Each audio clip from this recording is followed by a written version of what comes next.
ин мавзӯе ки мо қарор дорем бинандагони арҷманд соҳили руди сурхоб аст ва он аз самти ноҳияи лахш ҷорӣ мешавад. Баъдан пас аз чанд километри дигар бо дарёи Хингоб якҷоя шуда онҳо ду шохоби асосии дарёи бузурги Вахшро ташкил мекунанд ва дар ана ҳамин гуна фазои бисёр мусоид бинандагони арҷманд сокинони ҷамоати деҳоти Қалъанак ва махсусан деҳаи Ялдамич ба намуди ғайриоддӣ то ҷое барои чунин муҳит варзише машғул мешаванд ки ном дорад волейболи соҳилӣ. Албатта сокинони кишварамон ба намудҳои гуногуни соҳилии варзиш таваҷҷӯҳи зиёд мекунанд, вале дар ин гуна фазо, дар ин гуна обу ҳаво аз чаҳор тараф кӯҳҳои хело ҳам баланди сарбафалак афрохта онҳоро иҳота кардааст. Баргузории чунин як мусобиқот албатта то ҷои ғайриоддӣ менамояд, вале онҳо бо як ҳавас, бо як ҷаҳон гӯем шодӣ ба ин майдонча меоянд то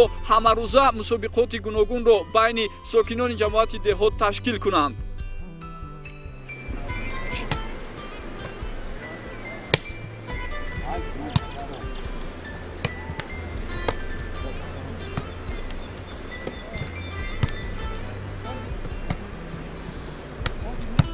деҳаи Ялдамич аз маркази ноҳияи Рашт тақрибан 7 километр дуртар буда, он яке аз деҳаҳои ҷамоати деҳоти Қалъанак аст. Аслан вақте ба мо дар бораи ба намуди волейболи соҳилӣ машғул шудани сокинони ин маҳал иттилоъ доданд, як каме дар тааҷҷуб мондем, аммо аз иттилоъи дарёфта маълум шуд, ки сокинони ин ҷамоат ба волейболи соҳилӣ таваҷҷӯҳи махсус доштаанд. Пас аз фориғ шудан аз шуғулҳои доимии рӯзгор, ҳар бегоҳ дар фасли тобистон сокинони ҷамоати деҳоти Қалъанак ба соҳили дарёи Сурхоб омада мусобиқаи волейбол ташкил мекунанд.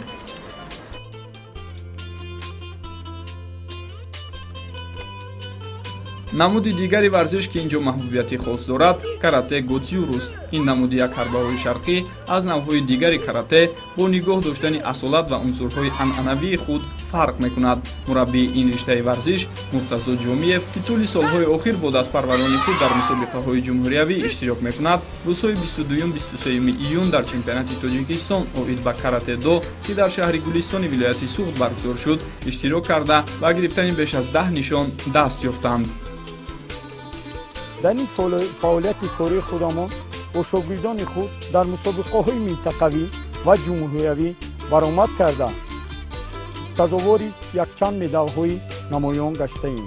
мо дар оянда ва кӯшиш харҷ дорем ки бо шогирдони худ дар мусобиқаҳои байналмилалӣ парчами Тоҷикистони азизамонро баланд мебардорем. шукронаи сулҳу ваҳдат мекунем, шукронаи пешвои муаззами миллат мекунем ки мо дар ин ноҳияҳои дурдаст ба тамрин машғул ҳастем. али Муртазо Ҷомиев аз фаъолтарин дастпарварони мураббии мазкур буда, мавсуф дар 2 соли машқу тамрини хеш ба гирифтани 18 нишон аз мусобиқоти гуногун шарафёб гаштааст. ӯ дар қалби худ орзуҳои калон дошта мехоҳад чун варзишгарони маъруфи кишвар ҷоизадори бозиҳои олимпӣ шавад. من جامعه منتظر همراه استاد با مسابقه ولایت سوق رفتم. من در آنجا در وزن من 65 نفر بود. من 10 تا آن را مغلوب کرده سزاوار جای اول گشتم. من در مسابقه های جمهوری و منطقوی سزاوار جای اول گشتم. من همگی 18 مدال دارم. من میخواهم در مثل دلشاد نظرов پرچمبرداری وطن عزیز خودم باشم. футбол чун намуди пешгоми варзиш дар гӯшаву канори меҳан маъруфияти зиёд дорад. дар варзишгоҳе ки бо ташаббуси сокинони ин маҳал қомат афрохта аст, ҳар бегоҳ бо ҷалби дастаҳо аз деҳаҳои гирду атроф мусобиқаҳои футболӣ ташкил карда мешавад. майдончаи мо пештар ин бисёр ҳолати бад буд. мо ба ёрии ҳамин шлоқ ва ҷавоно қатина хумурек оварда рост кардем ки ҳамин ҷавонои мо ба ҳар хел корои дигар вай машғул нашаванд. ҳамин футбола мо сахт дастгирӣ карда будем ки ҳамин бачаҳо фақат футбол кунанду ягон корои ношоистагино даст нарасанд. дар ин майдонча ҳар бегоҳи мо бо ҳамсолони худ бозӣ мекунем. аз шабакаи варзиш ҳам хеле миннатдор мебошем ки ба бозиҳои футболи ҷаҳониро бо мо нишон медиҳанд ва мо бозиро аз шабакаи варзиш ҳам ёд бигирӣ.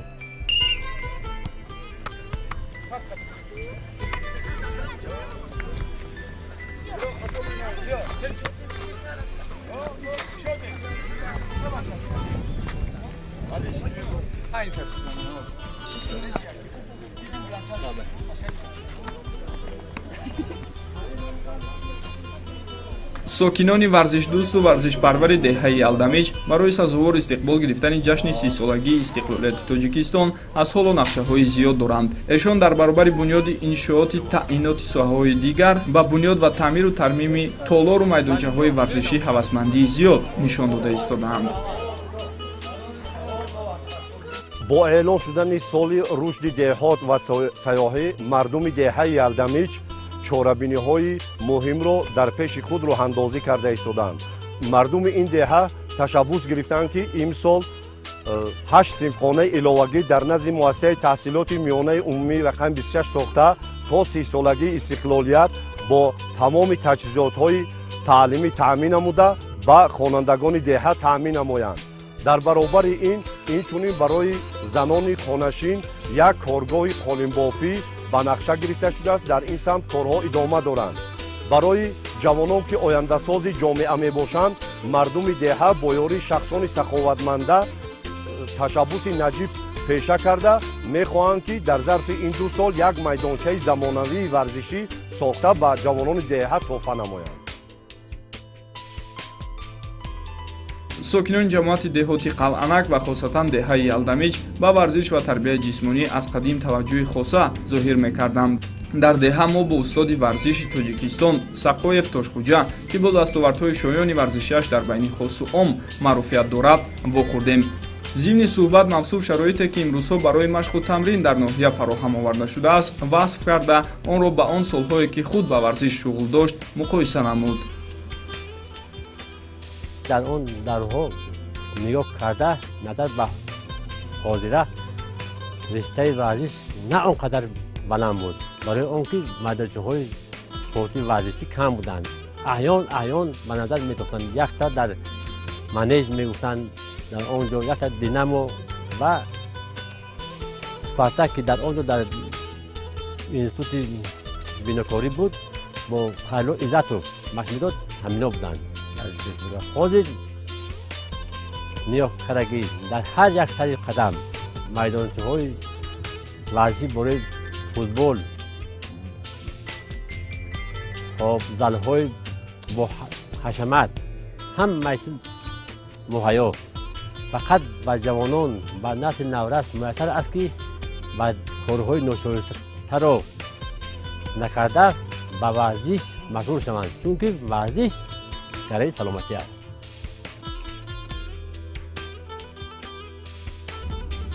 давоми 2 рӯзи шиносоӣ бо вазъи варзишии ҷамоати деҳоти ноҳияи Рашт дарёфтем ки сокинони меҳнатқарину варзишпарвар ва шарифи ин ноҳия ба варзиш ва обу тоби бадан таваҷҷӯҳи зиёд дошта баҳри пурра фарогирии сокинон тадбирҳои амалӣ андешида шуда истодааст.